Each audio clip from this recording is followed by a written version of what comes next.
Hello my students, class 9. Today you know that in my previous few classes I completed chapter 5, that is the Mauryan Empire. Today in the beginning I want to discuss about the important questions and I will give you the guideline how to proceed to write the answers. Okay, listen carefully. In the chapter 5, the Mauryan Empire, you have to read thoroughly for for I mean to write properly the answer, that is the sources to recollect the evidences regarding the Mauryan Empire, Arthashastra, Indica, then Ashokan edicts and Sachi Stupa. These are very very important. So what are these? Look at the board. Arthashastra, Indica, Ashokan edicts and Sachi Stupa. And besides that, you have to study thoroughly the political history and administration. Political history and administration I taught you in my previous classes of Chandragupta Maurya and Ashoka. Political history and administration of Chandragupta Maurya and Ashoka's Dharma. Ashoka's Dharma. Go through the exercises, questions related to this topic. You prepare. Any problem, let me know, then I will discuss it thoroughly. Okay, today my students, chapter 6. Chapter 6 is the Sangam age. Sangam means assimilation. The Sangam age, kingdoms and the social and economic conditions. Now, my students, chapter 6, the Sangam age, kingdoms and the social and economic conditions. In ancient times, the region of peninsular India lying to the south of Vindhya mountains was known as Dakkinapada. It consisted mainly of the kingdoms situated in two geographical regions. The Deccan Plateau lay between the river Narmada in the north and the Krishna and Tungabhadra in the south. The Tamil country included the territory to the south of the rivers Krishna and Tungabhadra, extending to Kanyakumari. In this region were the kingdoms of Chera, the Chola and the Pandya. In ancient times, the whole region was inhabited by the people of Dravidian origin. Now, we know that if we tell to someone that the Dravidian people, it comes to our mind that people belonging to the linguistic group speaking Tamil, Kannada, Telugu and Malayalam. The Dravidians belong to the highly cultured race which was living in India on the eve of the advent of the Aryans. Now, from this chapter, the Sangam age, very important is the sources. The sources are very important. Now, regarding the sources, Tirukural. Now, listen carefully, all of my students. Tamil is the oldest language of South India. In South India, which language is the oldest? Tamil. It possesses a very rich literature.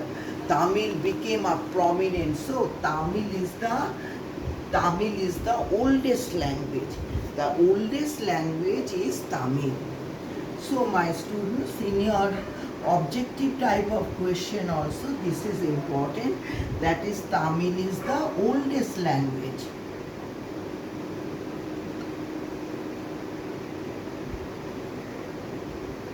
Tamil is the oldest language and very rich. It possesses a very rich literature. Now, Tamil became a prominent language in the south because of the literary excellence of the Sangam literature.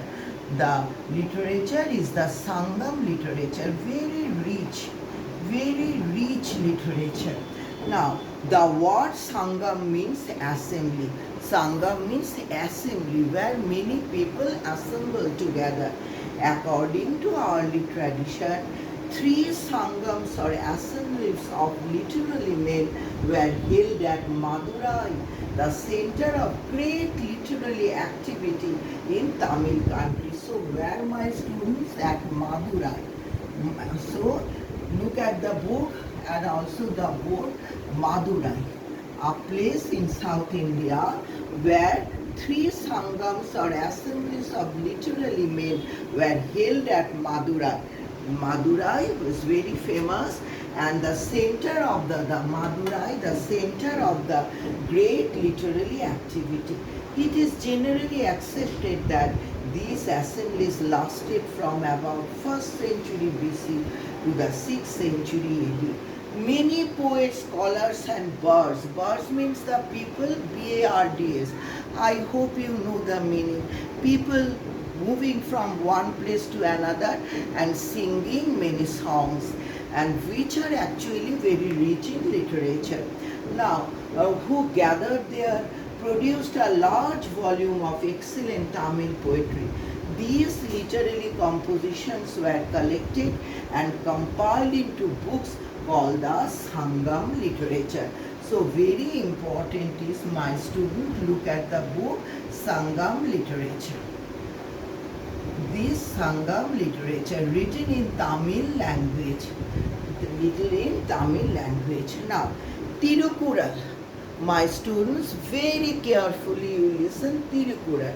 The literary works of the third Sangam constituted the most important part of the Sangam literature, and they are the main source of information about the life and traditions of the Tamil people.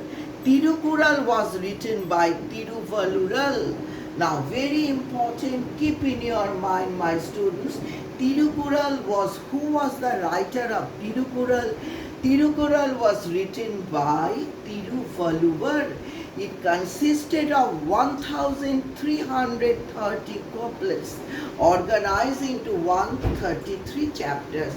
These chapters are grouped into 3 sections, each dealing with a particular topic, mainly Aram. Aram means dharma. Pural, Pural is artha, and Inbam is kama. Dharma and kama are obviously related to ethical codes which people were required to follow in their personal life. Artha dealt with business ethics and public affairs. The scholars viewed this work as having the excellence and features of Sanskrit texts, Dharma Shastras, Artha Shastras and Kama Sutra. It has been translated into many Indian and European languages. So my students, very, very important is Tirukural. So go thoroughly Tirukural. In your syllabus, Tirukural and megaliths and megaliths. Tirukural belongs to the literary sources, megalith belong to the archaeological sources. Now my students, you look at the board. That is my next point of discussion is megalith. The megalith, the word megalith means large stone. So what is the meaning of the word megalith? Megalith means large stones. Mega plus lith. The megalith are found in all upland areas of the peninsula. Where we can find megalith? Megalith are found in all upland areas of the peninsula. Their concentration, however, seem to be in eastern Andhra and Tamil Nadu. Mainly we get it in the Andhra, eastern Andhra and Tamil Nadu. Eastern Andhra and Tamil Nadu. Now, the megalithic culture can be traced from 1000 BC to the early centuries of the Christian era. So, which culture we may refer as the megalith culture? The megalithic culture can be traced from 1000 BC to the early centuries of the Christian era. The megalithic culture is mostly known for its burials. Burials means we know after the death, the cremation, it was used for that purpose. So this is megalithic culture is mainly related with the burials. The upland portion of the peninsula were inhabited by people whose graves are called megalith because they were encircled by big piece of stone. The megalith contained not only skeleton of people who were buried, besides the skeletons of the people, iron tools, arrows, pottery, and fragments of rice and other grains have also found besides the skeletons of persons buried there.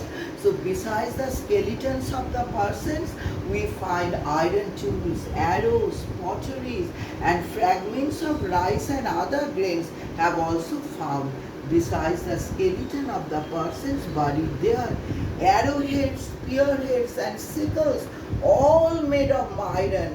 Also, my students, you look at your book, in my book, page B60, many pictures are also given, which we were found in the megalith besides the skeleton of the dead person. Skeletons, iron tools, arrows, potteries, and fragments of rice and other grains have also been found besides the skeletons of persons buried there. Arrowheads, spearheads, and sickles, all made of iron, do show the transition from copper and bronze age culture to iron age, going through all sorts of the tools which were found in the megalith besides the skeleton. It is clear to us how the society is transformed from the from transition from copper and bronze culture to the iron age. The pottery and agricultural tools, spearheads, sickles, etc., give us an idea of the culture and sources of livelihood of the megalithic period. These are the important things. And one thing I want to mention you, besides this megalith, inscriptions also play very important role. The art of writing was known to the Tamils before the beginning of the Christian era. Nearly 80 inscriptions in the Brahmi script have been found in many caves in the Madurai region.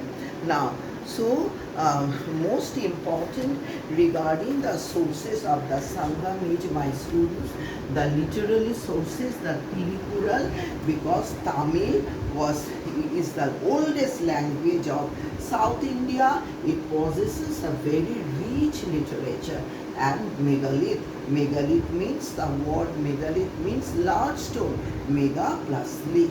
So these give us very important sources of history information regarding the Sangam age. Mostly from the things which we found from the megalith, we also it is clear to us how the society is transformed from the all the made of iron. From the copper age, it is transformed bronze, from copper to bronze age, and from copper to the bronze age, and then to the iron age. My students, in my next class, I will go through the remaining part of the chapter. Okay, wish you all the best. Okay, thank you very much.